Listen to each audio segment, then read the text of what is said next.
My name's Ollie, and today I am joined by AJ. And Tom. from the Velvet Club. Thank you so much for chatting with me today, guys. No worries. We're here to talk about your debut album, Are You Falling in Love? I guess for you guys, this has been something that I know a lot of people in the Melbourne music community have been really, really excited about. It's been something I am really excited about. How are you feeling about its release? Is there any pressure? Are you nervous, excited?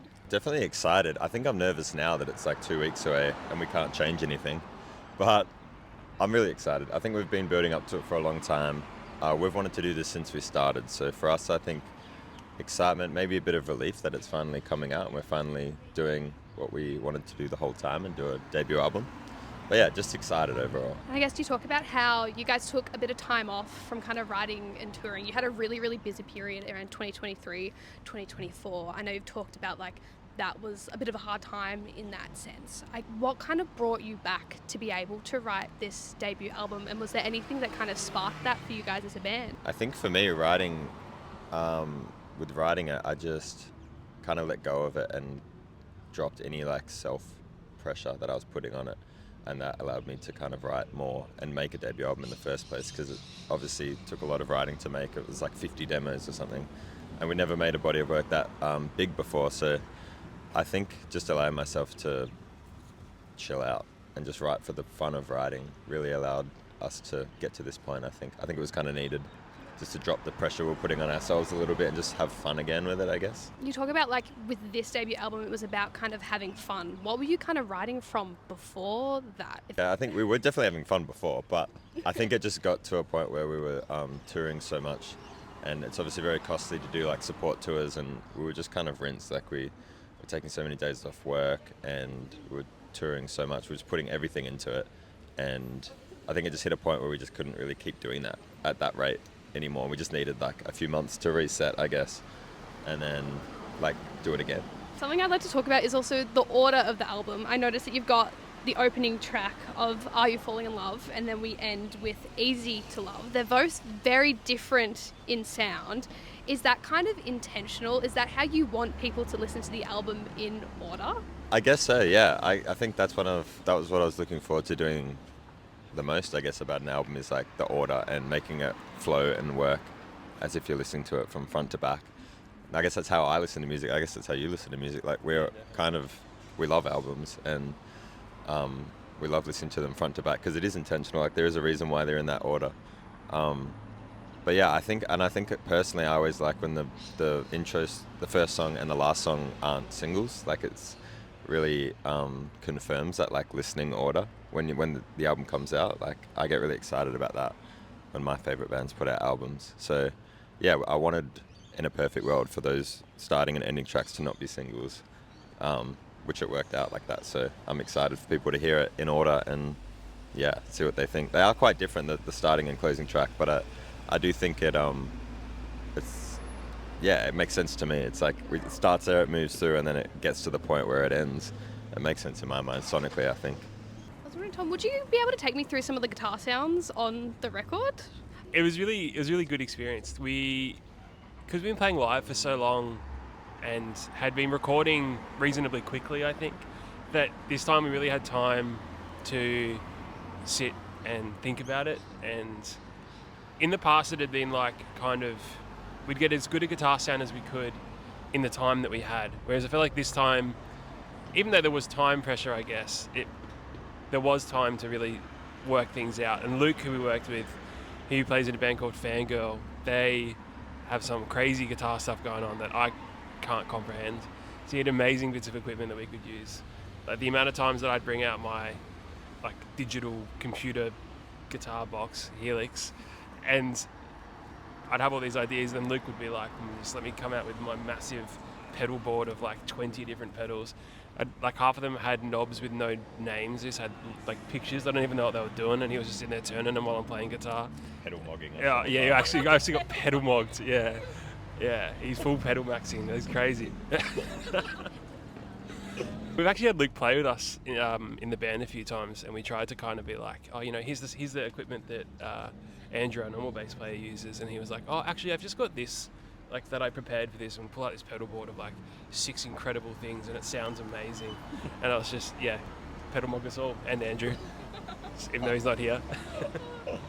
Do you have a favourite kind of guitar riff or part on the album would be my next question. I really like the song Wasted Space. I think that guitar riff's a bit different for us. That was like a little 10-second clip I sent to AJ, and I really liked it at the time. But I reckon I probably sent you like 10 or 12 little guitar bits, and you seemed to pick that one out. And yeah, it's a little bit different. It's a little bit more kind of like chorusy, The Cure kind of new wavy, I guess. Whereas I think in the past, it was kind of a little bit more big guitars, big wall of sound, rock and roll, distorted guitars. Whereas that one's a little bit cleaner and a little bit more subtle. I really like that one. I'd agree with that, but I'd also say I love the We Don't Talk riff, like the intro riff and the one that plays after the choruses and stuff. I think that's just like, it's almost like a vocal melody, like it's really catchy to me. And it's a cool tone as well. It's like really kind of in the same vein. Like I played it on this like cooked old guitar that our bassist Andrew had. And it's almost like, I don't know what was going on. It sounds like out of tune almost, but I just loved the way that it sounded. I just thought it was awesome, and it just matched that kind of energy. We tried to re-record it a few times to try and get like a nicer take, I guess. And we couldn't find a guitar that was just the right amount of out of tune to sound the same. To be honest, like it is out of tune, but it sounds awesome. And I think live it kind of got a caught there, but we're never going to be able to get a guitar that sounds exactly as broken as that one did. Kind of getting into the sonic sound of the album, it was co-produced with Luke Thomas, and you kind of talked about how you said you had like 50 demos. When you were bringing those demos kind of into the studio, what was the process of how they evolved over time to what we, hear on the album? I guess the demos, like I made all the demos in my bedroom basically, just with like one guitar and, a little Logic MIDI keyboard thing. So they're pretty rough, and they're never intended to be like the final product. I kind of leave gaps in it where I know Tom will like have a better idea than me, or maybe I'll put a riff in, but it won't be just like a placeholder until the other guys hear it. And that system has worked for us, I guess, because I can flesh it out enough on my own to give everyone an idea of where I'm seeing it going, and then everyone can kind of come into that with their own ideas and take it somewhere else. So some of the songs haven't changed at all, and some of them have changed a lot. Which is great. I think that's being a band. Like it just takes everyone's involvement to get the final product, and everyone's take on the song and an idea of what it could be to make it what it is when everyone hears the final product. But yeah, I think it's been a mix in this album. Like some of them have stayed very true to how they started, and some of them have evolved quite a bit. You've talked about how much you love music and how many bands inspire you. When you were coming to this record, was there anyone or any music that you were drawn to that, I don't know, it didn't have to influence the direct making of the album, but had a kind of play in how it kind of came about? Yeah, there was a lot of bands that influenced it in many ways. Like I think the sound wise, we were like for this record, we were like kind of tapping into a lot of the like really nostalgic, iconic like indie stuff like the Strokes and the Smiths and stuff like that. That's just a staple in our band, I guess. But I found myself like really inspired by kind of the scene around us in Melbourne, particularly. Bands like Bellow Lip Bombs, Radio Free Alice, High School, even Sleeperzoid. A lot of those bands were like really close with, and just seeing their records kind of connect and their songwriting, their like really honest songwriting, connect with so many people. It was really inspiring, and that really helped the process for us. Just to see them take their music like around the world basically was super inspiring. Maybe didn't inspire it as much like sonically, but a little bit to be honest, but mostly just like an inspiration to watch them make great music and connect with people with it. Glad that you mentioned the Strokes, because I noticed that when I was listening to Anything, I was like, this sounds similar to Hard to Explain from the Strokes. True. Am I correct in saying that, or was that just like an absolute fluke that kind of came about? It wasn't intentional, but I've been ripping them off for years, so I'm sure it sounds exactly like it. I think that's how when you first like started the band, was because you'd seen the Strokes at Splendor. So it was kind of the start, and it's still now. It hasn't gone anywhere. Can't shake it. Yeah, that's not a It's not an accident. Yeah, it's definitely not an accident, but it also wasn't intentional, I guess. With the announcement of this album, you've announced a heap of live shows. You're going on a tour in August. You also are playing some acoustic shows the week of release. How excited are you for people to hear the album live? So excited. That's like our thing. We think of ourselves as a live band first, I guess, and we've always focused on live. So yeah, we're super excited. The release week things will be fun, and I think we've done too many acoustic shows, which will be a different experience. I'm looking forward to it. But yeah, and then the album tour, some cool venues. Get to go back to Perth. We haven't been to Perth in a long time. We always love going there. And taking Puree with us will be exciting. I love those guys. Well, Pure aren't coming to Perth, actually. No, but we got Ghost Care in Perth, which is just as good. I'm nervous for the acoustic shows, to be honest. I feel like it's really like bare, and I can't hide behind all the effects and stuff. So, yeah, I'm scared. It's good that you're keen. Yeah, I'll just sit behind you and you can sing up the front. Yeah. I guess with this time round, kind of being back touring, is there any way you want to approach touring differently? Having there was a period of time there where I saw you guys were opening for so many people. You opened for Louis Tomlinson. I remember the first time I saw you live was like when you were opening for Dice. I feel like a lot of people I know discovered you through, opening for other bands and your live shows.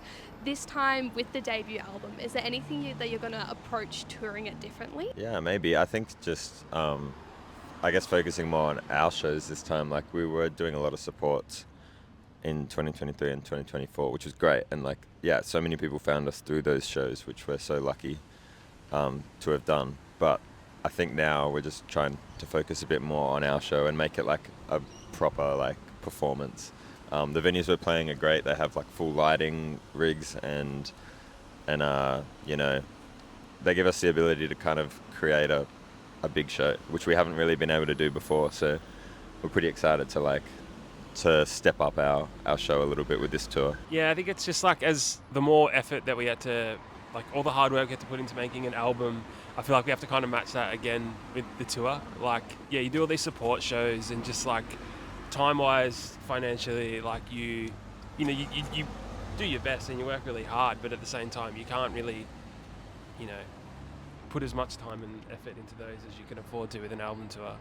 And yeah, we only get to do it once.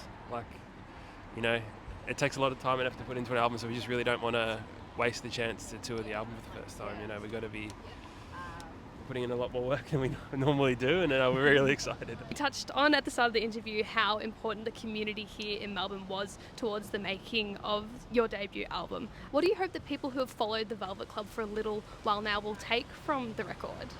It's a good question. I don't really know. I hope that they enjoy it. I hope that I know a lot of people have wanted us to do an album for a while. I guess our fans and the people that follow our band are most likely people that enjoy albums because of the style of music we make. So I'm happy we're finally doing one for everybody, and I just hope that they take something from it. I guess I hope it connects in some way, and I hope they like it, I guess. My last question is, are you falling in love? Yes, I'm in love. I wasn't in love when I made it, and now I am in love again, which is nice way to wrap up the album campaign. What about you, Tom? Are you in love? Yeah, I'm in love. Everyone's in love. We're actually all in love. Yeah, it's nice. And now I have a bit of a request, if that's okay. Would you be able to sign my set list for me? Oh, absolutely.